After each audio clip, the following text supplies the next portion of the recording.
Hello बच्चों, आपने मेरी पिछली वीडियो में वसंत चैप्टर जो 1 है ध्वनि उसकी एक्सप्लेनेशन देख ली है। इस वीडियो में हम इसके क्वेश्चन आंसर करेंगे। तो चलिए बच्चों स्टार्ट करते हैं इसके क्वेश्चन आंसर। क्वेश्चन 1, कवि को ऐसा विश्वास क्यों है कि उसका अंत अभी नहीं होगा?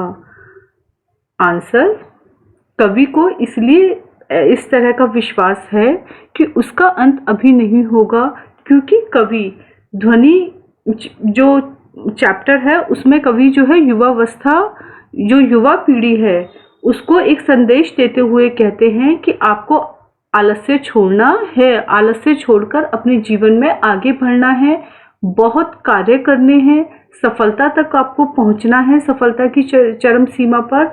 तो कवि कहते हैं कि जो उसके मन में नए उमंग और जोश भरे हुए हैं, उसे अभी बहुत सारे नए नए कार्य करने हैं।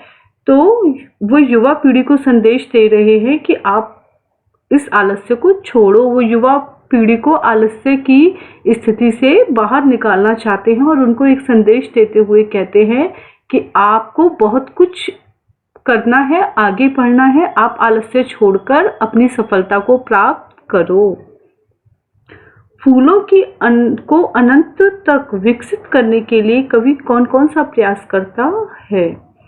फूलों को अनंत तक विकसित करने के लिए जो कवि है उन्हें कलियों की स्थिति से निकालकर, जैसे कि फूल, जब एक फूल खिलता है तो वह उसकी प्रारंभिक यानी कि एक जो स्टार्टिंग की, जो एक शुरुआत की अवस्था होती है उसको क्या बोला जाता है? कली।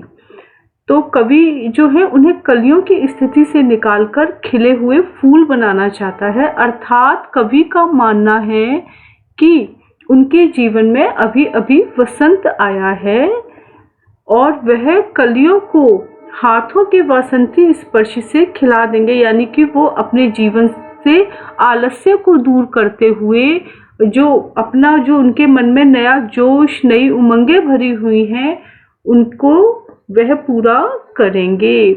तो वह फूलों की आंखों से आलस्य हटाकर उन्हें चुस्त और जागरूक करना चाहते हैं। अर्थात कवि जो है फूल के माध्यम से वो उदाहरण देते हुए समझा रहे हैं कि जिस तरह से कली जो है वह अपनी स्थिति से निकलकर एक फूल बन जाती है, उसी प्रकार से मेरे जीवन में अभी अभी वसंत आया है, मैंने अभी अभी युवावस्था में कदम रखा है और मेरे मन में इतना जोश, इतनी उमंग भरी हुई है कि जिस तरह से वसंत में सारे फूल खिल जाते हैं उसी तरह से मैंने युवावस्था में अब कदम रखा है। मेरे जो मन में जो है एक जोश और उमंगे भरी है, मुझे बहुत कुछ करना है और सफलता की चरम सीमा को पाना है।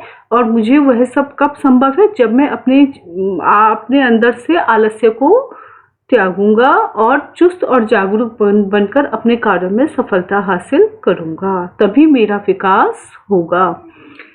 कवि पुष्पों की तंद्रा और आलस्य दूर हटाने के लिए क्या करना चाहता है? तंद्रा माने भी आलस्य होता है, नींद भी कह देते हैं, या इसका एक मीनिंग आलस्य भी होता है। तो कवि पुष्पों की तंद्रा और आलस्य दूर हटाने के लिए उन पर अपना हाथ फेरकर उन्हें जगाना चाहता है। अर्थात जो पुष्प उसने बोला है, जो युवा वर्ग है उनको पुष्प बोला है, उन्होंने पुष्प के माध्यम से उदाहरण दिया है। जिस प्रकार से युवा पीढ़ी में आलस्य भरा हुआ है, तंद्रा है, वे अपने जो है कर्मों से विमुख हैं, वे आलस्य में रहकर अपना जीवन बिताते हैं और अपने कर्मों से विमुख होते हैं, अपने जो है कार्य में सफलता प्राप्त करने के लिए मेहनत नहीं करते, मेहनत से जी चुराते हैं। तो कवि पुष्पों के माध्यम से ही जो युवा पीढ़ी को संदेश दे रहे हैं कि मैं अपना हाथ फेरकर उन्हें जगाना चाहता हूँ। अर्थात मैं उनको संदेश देकर उनके अंदर जो है एक जागरूक भावना का संचार करना चाहता हूँ कि अपने आलस्य को त्याग कर अपने जीवन में आगे बढ़ो और अपना विकास करो। कवि उनको चुस्त, प्राणवान, आभावान होता है कि किसी चीज को प्रकाशित करना, और पुष्पित होता है यानी कि खिलाना। कवि जो है युवा पीढ़ी को संदेश दे रहे हैं कि आप चुस्त बनो, मतलब आलस्य त्यागो, प्राणवान बनो, प्राणवान यानी कि जागरूक बनो, आभावान, आभावान होते हैं प्रसिद्ध हो, और पुष्पित यानी अपना विकास करो। कवि नींद में पड़े हुए युवकों को प्रेरित कर रहे हैं, उन्हें एक संदेश दे रहे हैं, उनमें नए उत्कर्ष के स्वप्न को जगा रहे हैं, जिससे उनका आलस्य दूर भागेगा और वे उनमें एक नए उत्साह का संचार करना चाहता है। वसंत को ऋतुराज क्यों कहा जाता है, आपस में चर्चा कीजिए। वसंत को ऋतुराज कहा जाता है क्योंकि यह सभी ऋतुओं का राजा है। जो वसंत ऋतु है वो क्या होती है बच्चों, सभी ऋतुओं का राजा। इस ऋतु में प्रकृति पूरे अपने युवावस्था में होती है, यानी प्रकृति पर यौवन होता है। इस ऋतु के आने पर सर्दी कम हो जाती है, मौसम सुहावना हो जाता है। इस समय पंच तत्व अपना प्रकोप छोड़कर सुहावने रूप में प्रकट होते हैं। पंच तत्व कौन से होते हैं बच्चों, जल, वायु, धरती, आकाश और अग्नि। सभी अपना मोहक रूप दिखाते हैं। पेड़ों में नए पत्ते आते हैं, आम जो हैं बौरों से लद जाते हैं, खेत सरसों के फूलों से भरे पीले पीले दिखाई देते हैं। सरसों के पीले फूल ऋतुराज के आगमन की घोषणा करते हैं। खेतों में फूली हुई सरसों पवन की झोंकों से हिलती हुई ऐसी दिखाई देती है। जब खेतों में सरसों लहरा रही होती है और जब बहुत तेज हवा चलती है तो वह जो सरसों की जो खेतों में खिली होती है और सरसों के जो पीले पीले फूल होते हैं वो हवा की झोंकों से हिलती हुई कैसे दिखाई देती है, मानो सामने सोने का सागर खड़ा हो, यानी कि सब तरफ पीला पीला, जैसे सोना पीला होता है, स्वर्ण का रंग पीला होता है।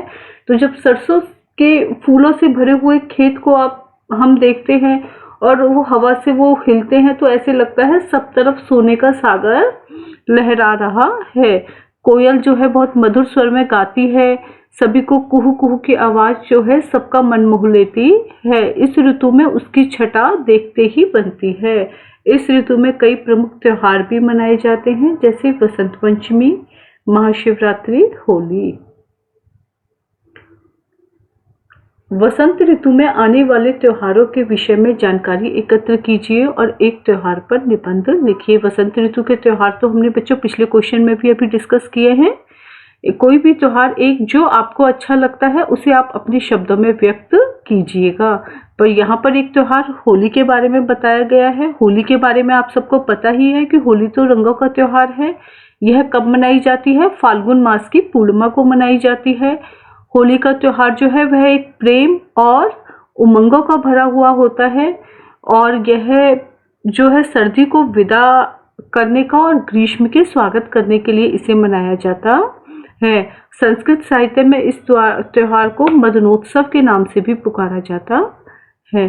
और ये होली किस लिए मनाई जाती है, एक पौराणिक कथा इसमें बताई गई है। यह कथा आप सबको पता है, भक्त प्रहलाद और होलिका की होली के संबंध में एक पौराणिक कथा कौन सी है कि भगवान विष्णु के परम भक्त प्रहलाद जो थे उनको अग्नि में जलाने का प्रयास किया गया था। उनकी बुआ होलिका जो है उनको एक वरदान प्राप्त था कि उसे अग्नि जला नहीं सकती। उसे एक विशेष प्रकार का वस्त्र था उसके पास जिसे वह पहनकर अग्नि में बैठ गई और उसने अपनी गोद में प्रहलाद को ले लिया कि यह प्रहलाद जल जाएगा।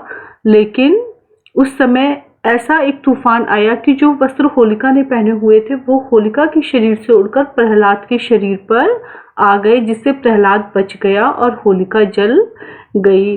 तो इसी घटना को याद कर प्रतिवर्ष होलिका दहन किया जाता है। होली के दिन छोटे बड़े अमीर गरीब सब भेदभाव मिट जाते हैं। सब एक दूसरे को रंग लगाते हैं, गले लगाते हैं, मिठाइयाँ खाते हैं, नाचते गाते सब अपने आपसी वैर भाव को भुलाकर जो है सब जो है अपने आपसी वैर भाव और भेदभाव इन सबको भुलाकर प्रेम से एक दूसरे को गले लगाते हैं। हमारा कर्तव्य क्या है कि होली का त्योहार उसके आदर्शों के अनुरूप मनाएं। आपसी वैर भाव, घृणा इन सबको जलाकर एक दूसरे को गुलाल लगाकर आपस में प्रेम और एकता बढ़ाने का प्रयास करें। आओ होली के अवसर पर एक दूसरे को गुलाल लगाएं, अपने सब भेदभाव भुलाकर प्रेम और सद्भाव बढ़ाएं। और बच्चों, अगर आपको कोई और त्योहार पसंद है, ये जो वसंत ऋतु में मनाए जाते हैं, इसे वसंत पंचमी है या महाशिवरात्रि है, तो आप उस पर भी अपने शब्दों में इसे लिख सकते हैं। Thank you. प्लीज़, आपने अगर अभी तक मेरा चैनल लाइक और सब्सक्राइब नहीं किया है तो प्लीज़ इसे लाइक कीजिए और सब्सक्राइब कीजिए। Thank you.